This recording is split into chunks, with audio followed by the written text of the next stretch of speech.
পরপর 2 ম্যাচ হেরে গেল সাকিবের দল ঢাকা ক্যাপিটাল। হতাশ সাকিব খান। সাকিব খানের আত্মবিশ্বাস ফিরে পেতে আজ অপু বিশ্বাস সাকিব খানকে ফোন কলে একই বললেন।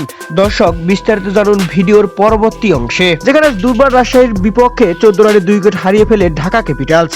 এই ম্যাচে তাসকিনের 7 উইকেট নেওয়ার ইনিংসে ঢাকাকে কিছুটা এগিয়ে নিয়ে যায় এসকোনাজি ও শাহাদাত হোসেন দীপু। তার সুবাদে দুর্বার রাজশাহীকে 175 রানের লক্ষ্য দেয় ঢাকা ক্যাপিটালস। জবাবে ব্যাট করতে নেমে দুর্বার রাজশাহী 12 রানেই 1 উইকেট হারিয়ে ফেলে। তবে তারপরে ঘুরে দাঁড়ায় অধিনায়ক এনামুল হক বিজয় ও বিদেশি ক্রিকেটার বুরুলের, যার সুবাদে 12 বল হাতে রেখে জয় ছিনিয়ে নেয় ঢাকা ক্যাপিটালসের হাত থেকে দুর্বার রাজশাহী। আর এমন হারের পর যেন হতাশ ঢাকা ক্যাপিটালসের সাকিব খান। টানা 2 ম্যাচ হেরে গেল সাকিব খানের ঢাকা ক্যাপিটালস। আর এমন হতাশার দিনে সাকিব খান পাশে পেলেন অপু বিশ্বাসকে। ভাইরাল এক ভিডিওতে দেখা যায় সাকিব খানকে সান্ত্বনা দিতেছে অপু বিশ্বাস।